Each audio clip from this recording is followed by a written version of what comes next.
Bonjour tous frères et sœurs. Ce matin, nous allons étudier ensemble au sujet du Seigneur Jésus-Christ, de son arrive Jérusalem, et des événements qui ont suivi. Notre Seigneur Jésus-Christ est venu Jérusalem. Il est entré Jérusalem, mont sur un nœud. Après trait arrive Jérusalem. Il s'est rendu au temple. Arrive au temple. Il a vu une grande foule de gens qui y faisaient du commerce. Dans la cour du temple, faisant du commerce, ainsi qu'aux alentours du temple, il y avait des vendeurs de pigeons, des changeurs de monnaie, et des vendeurs de buffles et de brebis. Ce moment-là, le Seigneur Jésus-Christ fut terrestre en colère. Il chassa alors tous ceux qui dans le temple faisaient du commerce, et il renversa les tables des changeurs de monnaie, ainsi que les sièges de ceux qui vendaient des pigeons. Et il leur dit avec reproche: il écrit dans l'Écriture, ma maison sera appelée une maison de prière pour toutes les nations. Mais vous vous en faites une caverne de voleurs. Ce moment-là, ses disciples se souvinrent de ce qui est écrit dans l'Écriture. Le zèle de ta maison me dévore comme un feu. C'est-à-dire que le Seigneur Jésus-Christ, en arrivant à Jérusalem, vit que dans le temple de l'Éternel Dieu,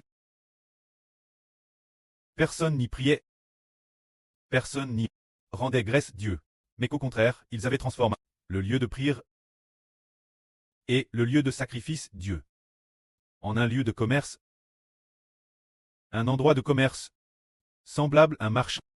Le Seigneur fut donc très indigne. Nous voyons ainsi le Seigneur Jésus-Christ, pour la maison de Dieu, rempli d'une zèle, dévorant comme le feu. Nous reconnaissons alors que Jésus est le Seigneur, le Fils de Dieu. Regardons, quand le Seigneur Jésus-Christ est venu Jérusalem, de TRS nombreuses personnes n'avaient aucune crainte de Dieu. Pourtant, le Seigneur Jésus-Christ, lui, craignait profondément Dieu. Et pour la maison de son preux, était remplie de zèle. Quelle en est la raison? Les Israélites ne savaient-ils pas que cet endroit était le temple de Dieu? Ne savaient-ils pas que c'était un lieu d'adoration et de sacrifice? Puisqu'ils ont transformé le lieu d'adoration et de sacrifice Dieu en un lieu de commerce, ne savaient-ils pas qu'ils offensaient Dieu? Peut-être le savaient-ils, peut-être pas. Mais pourquoi ont-ils agi ainsi? C'est pour cette raison. L'Israël de l'Ancien Testament, ils n'avaient déjà plus d'amour pour Dieu. En eux, l'amour pour Dieu n'existait pas, mais ceux que le Seigneur Jésus-Christ a arrachés ont une crainte profonde de Dieu. Car un temps par arraché, l'esprit qui est en eux est un esprit de psh, et il était aussi l'origine. L'esprit en eux est un esprit de psh, alors ils pensent aux choses du pshach, mais ne veulent pas craindre Dieu, mais ceux qui sont NS de l'esprit, les enfants spirituels d'Israël, dire ardemment servir Dieu, dire ardemment adorer notre pré-cleste Jéhovah. Tout comme ce matin, nous avons vu un TRS beau témoignage. Se dire que le frère Ashbert pensait, parce que la sœur Jaouane a aussi dit Ashbert, nos sœurs Tong Tong et Zilpa, elles ne sont montent l'hôtel que 2 heures. Et Nen sont descendues 4 heures. Peut-être qu'elles sont fatiguées. Et si ce matin, on ne les appelait pas, et on les appelait plus ce soir. Alors le frère Ashbert a dit, c'est vrai. Mais ensuite, contre toute attente, notre sœur Tong Tong s'est mise pleurer. Mais pourquoi a-t-elle pleuré? Parce qu'elle aime profondément le pré-cleste et désire ardemment louer le pré-cleste et le Seigneur. Alors nous comprenons que les enfants spirituels d'Israël, les enfants NS de l'esprit, dans leur esprit, aiment beaucoup notre pré-cleste, aiment beaucoup notre Seigneur, et s'inquiètent de ne pas avoir l'occasion de servir le pré-cleste, et ont vers des larmes. Une telle sœur est spirituelle. Une enfant d'Israël. Il y a aussi la sœur Zilpa. La sœur Zilpa et la sœur Tong Tong. C'est vraiment merveilleux. On vous, les enfants de l'Israël spirituel, aiment tous profondément notre pré-cleste, aiment profondément notre Seigneur. L'origine veillait toute la nuit sur l'autel, comme dans DS 2 heures du matin. Le tour de garde jusqu'à 4 heures. Alors nous avons dit, OLL, 5 heures le frère Ashbert va guider les frères pour parer l'adoration. Alors, elles ne se sont reposées qu'une heure, elles ne se sont reposées qu'une heure, ce ne sera probablement pas suffisant. Dans notre kurde, c'est ce que nous pensions. Contre toute attente, le prêtre et le Seigneur. On laisse ces deux surveiller toute la nuit. Jusqu'à l'offrande du matin. Et, madame, probablement juste ce que le frère Ashbert finisse de prêcher la vrille. Peut-être que ce moment-elle, peut-être qu'elle coûtait la vrille, ou peut-être que ce n'est que midi, qu'elles ont fait une sieste, tout est possible. Ce sont ces enfants. Qui sont les enfants de Dieu? En comparaison, les Israélites de l'Ancien Testament n'étaient pas ainsi. Les Israélites de l'Ancien Testament, les Juifs de l'Ancien Testament, ils ne se souciaient pas de Dieu. Madame, quand le Seigneur Jésus-Christ a chassé les buffles, les brebis et le bétail, il leur a dit, il écrit dans l'Écriture, ma maison sera appelée une maison de prière pour toutes les nations. Mais vous vous en faites une caverne de voleurs. Alors, beaucoup de pharisiens et de scribes, surtout les principaux sacrificateurs de l'époque, on pose cette question au Seigneur. Qui t'a donné cette autorité pour faire ces choses? Qui t'a donné une telle autorité pour faire ces choses, de faire ces choses? Peu le sacrificateur. Seuls les prêtres le peuvent. Chasser ceux qui font du commerce ici. Comment peux-tu faire cela? C'est un endroit gréé par les prêtres. Qu'est-ce que cela a à voir avec toi? Qui te donne cette autorité? Alors le Seigneur dit, détruisez ce temple. Et en 3 jours, je le relèverai. C'est dire que le Seigneur dit, qui a donné cette autorité au Seigneur? C'est Dieu qui a donné l'autorité au Seigneur. Vous me tuez, et je ressusciterai le 3e jour. Quand je ressusciterai le 3e jour, vous comprendrez si j'ai ou non l'autorité de gré cette affaire. Bien et certes, après ce que le Seigneur est ressuscité le 3e jour, le Seigneur Jésus-Christ est devenu le temple nouveau. On a découvert plus tard la nouvelle alliance établie par le Seigneur, la nouvelle alliance établie par le Seigneur. Le Seigneur a dit, détruisez ce temple, et en 3 jours je le releverai. Ainsi le Seigneur Jésus parlait de son corps comme du temple. Le Seigneur Jésus a tué et est ressuscité des morts le 3e jour. Quand il a tué, le 3e jour, après être ressuscité des morts, le nom du Seigneur Jésus-Christ est devenu le temple de Dieu. Le nom de notre Seigneur Jésus-Christ devient le temple de Dieu. Nous n'allons plus Jérusalem au Moyen-Orient pour adorer Dieu, mais c'est au nom du Seigneur Jésus-Christ que nous adorons Dieu, tout comme nos chants actuels. Chaque chanson est au nom du Seigneur Jésus-Christ. Pour louer Dieu, au nom du Seigneur Jésus-Christ. Pour que Dieu soit glorifié. Au nom du Seigneur Jésus-Christ. Pour recevoir le salut du prêtre et du Seigneur. Ainsi, grâce au nom du Seigneur Jésus-Christ. Devenir le temple de Dieu. Ces grâces du service descendront abondamment sur ceux qui croient au nom de Jésus-Christ, sur ses enfants. Ainsi nous, le prêtre nous a rachetés par le Seigneur Jésus-Christ, précisément pour que nous servions Dieu. Les Israélites de l'Ancien Testament. Ils étaient rachetés par des buffles et des moutons. Avec des buffles, en tuant des buffles et des moutons, pour faire l'expiation pour les Israélites. Après l'expiation, ils pouvaient servir Dieu. Par exemple, lors de l'établissement initial du souverain sacrificateur, Aaron et ses fils, devenant prêtres ensemble, ils ont gorgué un jeune taureau et ont aussi gorgué 2 bliers, 2 boucs, pour en faire un sacrifice d'expiation. Offert Dieu, afin que Dieu dise, leurs péchés sont expiés. Ils ont déjà gorgué des buffles et des moutons, en sacrifice Dieu, leurs péchés, les buffles et les moutons les ont ports. Ils sont donc saints, et peuvent venir me servir. C'est ainsi que Aaron et ses descendants ont été prêtres successivement, tous gorgeant des buffles et des moutons pour l'expiation.